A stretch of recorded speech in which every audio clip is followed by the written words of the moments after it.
بسم الله الرحمن الرحيم. الحمد لله الذي هدانا لهذا وما كنا لنهتدي لولا أن هدانا الله، والصلاة والسلام على سيدنا وحبيبنا وشفيعنا ومولانا محمد بن عبد الله وعلى آله وصحبه ومن تبعهم بإحسان إلى يوم الدين. رب اشرح لي صدري ويسر لي أمري واحلل عقدة من لساني يفقه قولي. أما بعد، قال الله تعالى بعد أعوذ بالله من الشيطان الرجيم. بسم الله الرحمن الرحيم. يا أيها الذين آمنوا اتقوا الله حق تقاته ولا تموتن إلا وأنتم مسلمون. أوصيكم وأوصي نفسي أولا بتقوى الله فقد فاز المتقون. Nausieni pamoja na kuhusia nafsi yangu juu ya swala zima la kumcha Mwenyezi Mungu Subhanahu wa Ta'ala. Ndugu zangu watukufu wa Islamu, leo ningependa kuzungumza umuhimu wa istighfari katika maisha yetu. Lakini kabla ya kuingia katika umuhimu wa istighfari, tujue kwanza istighfari ni nini. Istighfari ni msamaha anaouomba mtu mwenye kutenda yale ambayo hayakumridhisha Mola wake katika makosa. Hiyo ndiyo maana ya istighfar. Ndugu zangu watukufu, pindi anaporudi mja kwa Mola wake kutokana na yale aliyoyatenda katika ambayo hayamfurahishi Allah Subhanahu wa Ta'ala, nuru humfulika kutoka mawinguni na utangaza mwenye kutangaza akisema, enyi viumbe, mpeni pongezi fulani kwa sababu ya leo amepatana na Mola wake. Istalaha ma Allah, kurudi kwako ni furaha kubwa kwa Allah Subhanahu wa Ta'ala. Aliulizwa Abu Hazim na Suleiman bin Abdul Malik, nipe mfano wa mja mtenda dhambi pindi anaporudi kwa Mola wake, ni vipi anakuwa? Kaifa rujuu al-abd al-asi ila Allah, vipi anakuwa mja mtenda dhambi anaporudi kwa Mola wake? Akamwambia, rujuu al-abd al-asi ila Allah karujuu at-tifli saghiri ila hitani ummi, kurudi kwa mja mtenda dhambi ni kama mfano wa mtoto kurudi katika mikono ya mama yake. Pindi mtoto anapomkimbilia mama yake, mama humchukua na kumfariji kwa nyimbo mbalimbali na kumfariji vile anavyojua, ili mradi mtoto wake apate utulivu. Kwa ndugu zangu watukufu wa Islamu, kurudi kwako kwa Allah Subhanahu wa Ta'ala ni furaha kubwa kwa Mola wako. Ndugu zangu watukufu wa Islamu, mja anapotenda dhambi na akakumbuka yale aliyoyatenda katika ambayo hayamfurahishi Allah Subhanahu wa Ta'ala, basi anakuwa mja huyo ni mwenye kupendwa na Allah Subhanahu wa Ta'ala.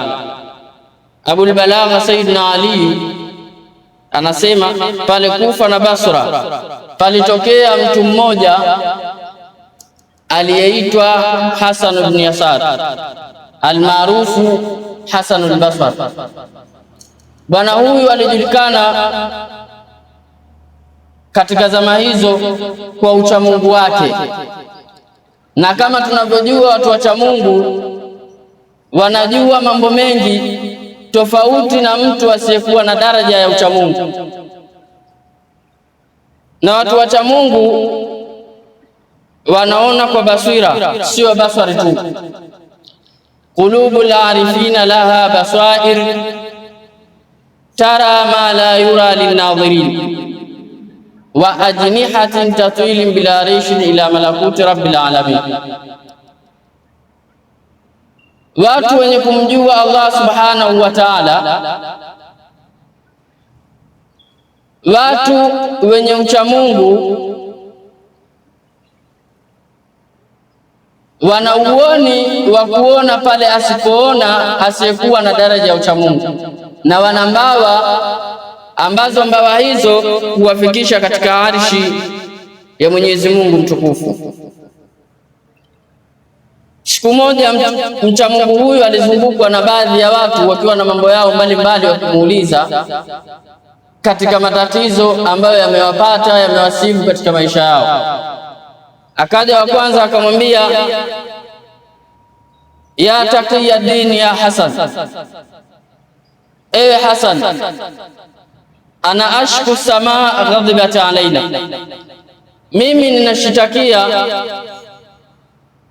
mbingu au mawingu, mvua hazinyeshi, ukame katika maeneo yetu. Halakati zuru ardhu mujdiba, hali siyo nzuri katika viunga vyetu, mazao yetu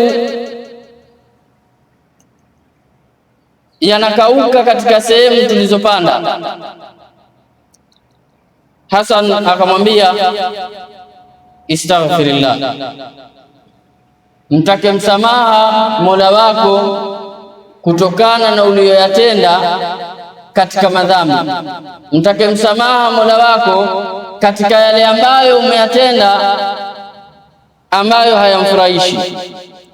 Akaja mwingine akamwambia, ya taqiya din ya Hasan, mimea imeangamia kwa sababu mito haitoi maji, mimea chemchem zimekauka, maji hayatoki, mali ilaji, tufanye nini? Akamwambia, wa anta astaghfirillah, na wewe pia vile vile mtake msamaha Mola wako kutokana na uliyoyatenda katika madhambi. Akaja mwingine akamwambia, nahnu ashku aulada, sisi tunashtakia watoto. Akamuuliza, watoto ni wengi, hamna cha kuwapa?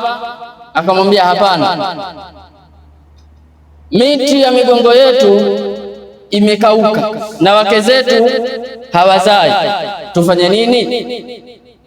Akamwambia vile vile, istaghfirillah, mtake msamaha Mwenyezi Mungu.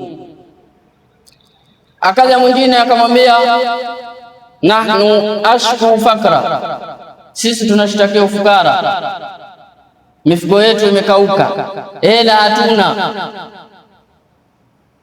tufanye nini? Waljuyubu min alfulusi khawiya wama adraka ma hiya narun hamia, hatuna kitu katika mifugo yetu, fedha hatuna, tufanye nini? Akamwambia, wa anta astaghfirillah, na wewe pia vile vile mtake msamaha Mola wako kwa uliyoyatenda katika makosa. Ndugu zangu katika imani, wote hawa tunawaona wamepeleka shida zao mbalimbali kwa mcha Mungu huyu, lakini jibu lake ni moja, istaghfirillah, mtake msamaha Mola wako kutokana na uliyoyatenda. Kuna bwana mmoja aliyekuwa kando kando mwake akamfuata ili apate kumuuliza, kwa sababu kila anayemfuata anamwambia astaghfirullah. Akajiuliza, isijekuwa leo huyu mcha Mungu amechoka ndio maana anawajibu tu ili mradi waondoke. Akamfuata akamuuliza, ya taqiya dini ya Hasan, aw kullama jaa ilaika sa'il yashku fakultu astaghfirullah, kila anayekuja kwako kutokana na mambo yake mbalimbali, kila mmoja amekuja na jambo lake, lakini wewe jibu lako ni moja, astaghfirullah. Hakuna majibu mengine unaweza kumjibu, ili kila mmoja akatosheka na jibu alilopewa kutokana na matatizo aliyokufikishia. Akamwambia, ya haula, ewe ndugu zanguni, awa ma qara'tu qawla Allah ta'ala, hivi amkusoma neno la Mwenyezi Mungu mtukufu aliposema, fakultu astaghfiru rabbakum innahu kana ghafara. Hivi hamlijui neno hili la Allah subhanahu wa ta'ala au mmejisahau? Je, mkishamtaka msamaha Mola wenu nini itatokea? Yursilis samaa alaykum bidirar wa yumdidukum bi amwalin wa banin wa yaj'al lakum jannatin wa yaj'al lakum anhar. Yursilis samaa alaykum bidirar, kwa yule aliyomfuata akamweleza kwamba mvua hazinyeshi, jua ni kali, jibu lake linakuja kwamba atakapomtaka msamaha Mola wake kutokana na aliyoyatenda katika madhambi, yursilis samaa alaykum midrar, Mwenyezi Mungu kwa msamaha wake atateremsha kutoka mawinguni mvua. Wa yumdidukum bi amwali, na yule aliyoenda akasema kwamba tunashtakia pesa hakuna, mifugo imekauka, wa yumdidukum bi amwali. Pia vile vile kutokana na haya maneno niliyomwambia amtake msamaha Mola wake kutokana na aliyoyatenda, mtapata mali, pesa mtapata, na pia vile vile wabanini.